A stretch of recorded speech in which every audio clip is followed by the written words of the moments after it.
Oh, hello. What exactly are you doing? We've been inspired by one of those movies you brought in. UFO. UHF. We've decided to make our own TV channel. Guys, you need to stop watching those movies I ran. You might find one which you might not like. The next one is Tippy Does Dallas. Ah, shit.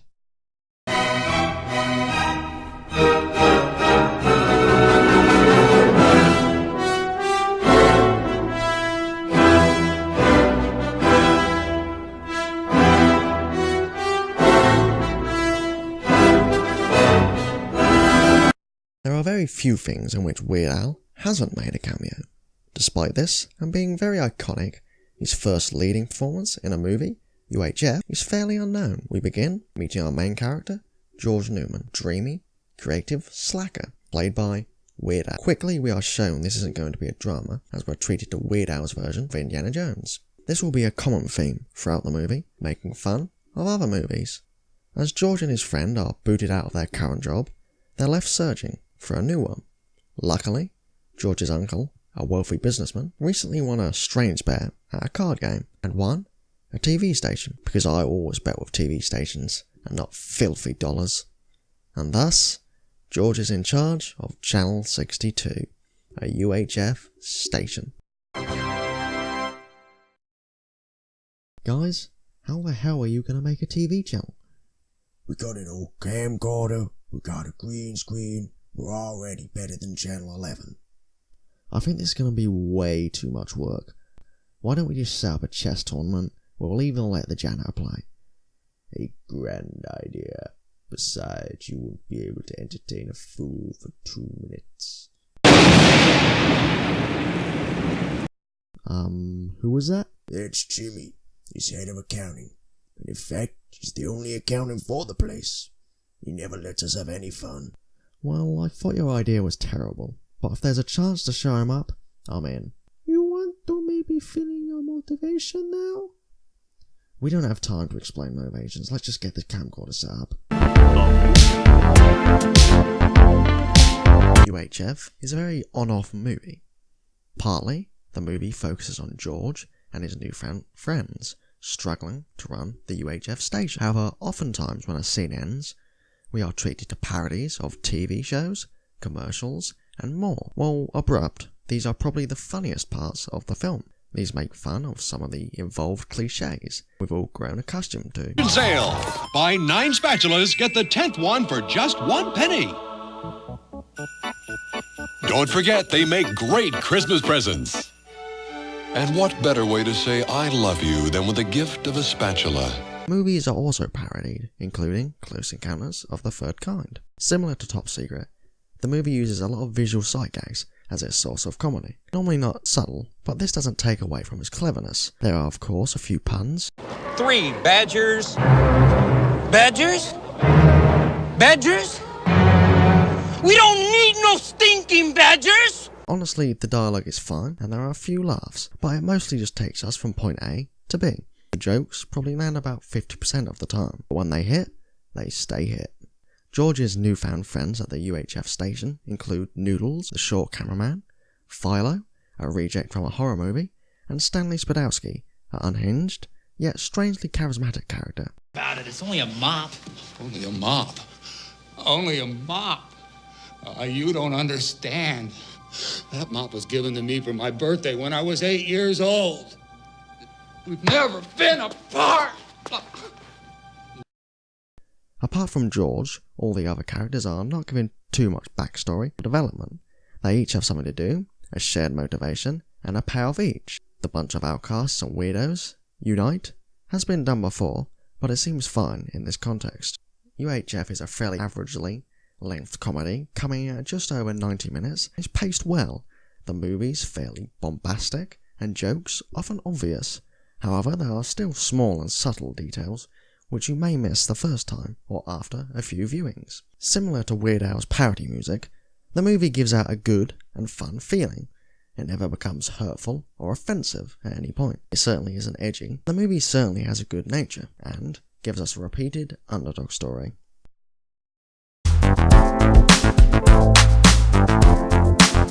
Weird Al as our lead is what many people would call overacting.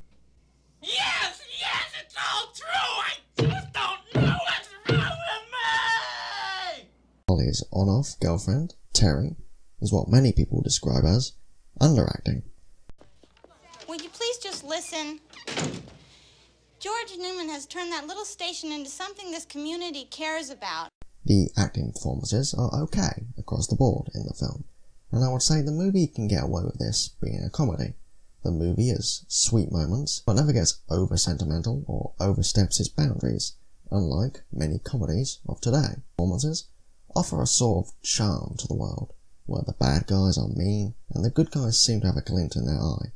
Weird Al is obviously very charismatic and engaging, and Stanley Spadowski, played by Michael Richards, is given room to amp up his performance, and he delivers, ensuring the character is fun and likeable. There are no obnoxious or irritating performances, but nothing that stands out as being great. And cut. What the hell is going on here? I didn't condone this. Whoa there. Back this stuff up immediately. This stuff belongs in the attic. Someone could get hurt, you know. How about we make a deal? If we entertain a fool for 2 minutes, they get to do whatever they want for a whole week. And if they don't, I'll make sure it's porridge for lunch all week. You got yourself a deal. So, why is he so evil? We don't have time to explain that. He just is. What, not even a flashback? Not a chance.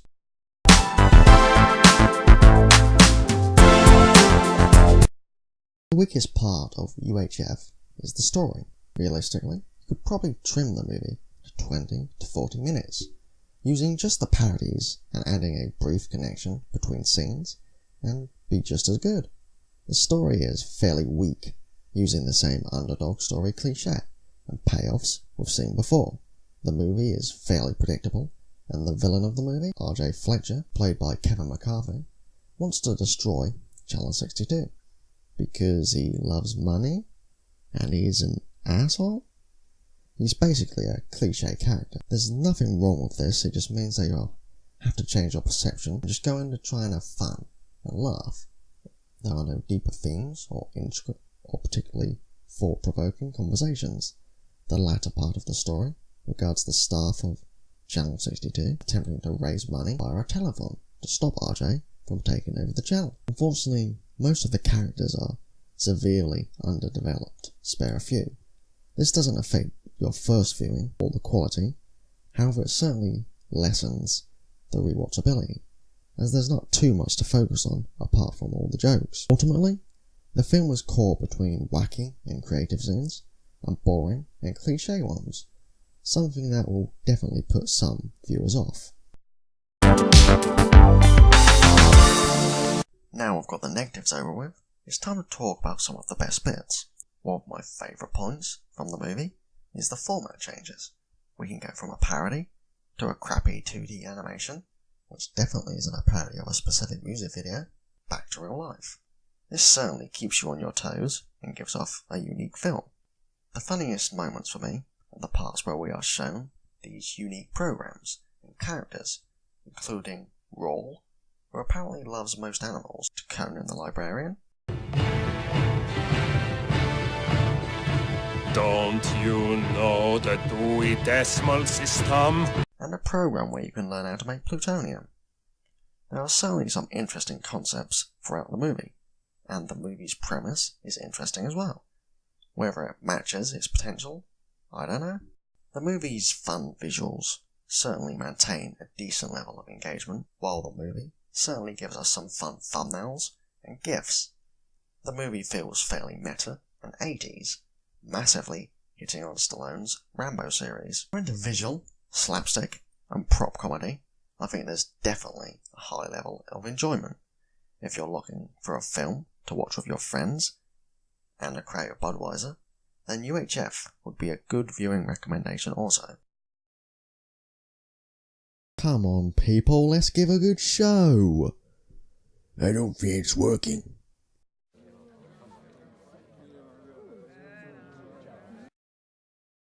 Nerds! Surely they'll love our tricks.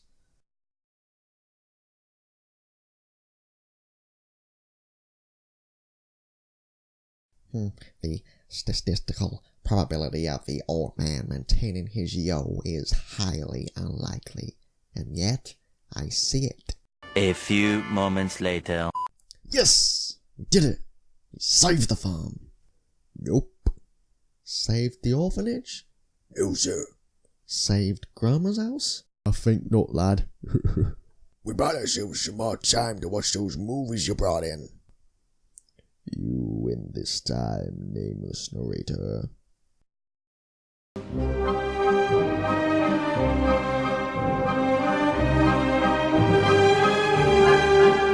Upon release, UHF did not receive high praise or get particularly good box office revenue, bringing in just over $6 million domestically. It received poor reviews from Roger Ebert and other well-known reviewers. This likely led to its downfall, and being a comedy, you have to create a good impression if people are going to go and see it. Over time, UHF has garnered some fan attention, but nothing greatly, and is certainly not seen as a classic. Its most iconic scene is probably the Rambo parody. For me, UHF is not a hidden gem. It is a funny movie, and one I enjoyed. However, I do not think it is great, and is probably the most subjectively good / funny of the series so far. It certainly deserves more attention, and is worth a watch, and could be a favourite if you give it a chance. However, I cannot promise you will love it. Once again, this has only been my opinion, and you're welcome to give yours.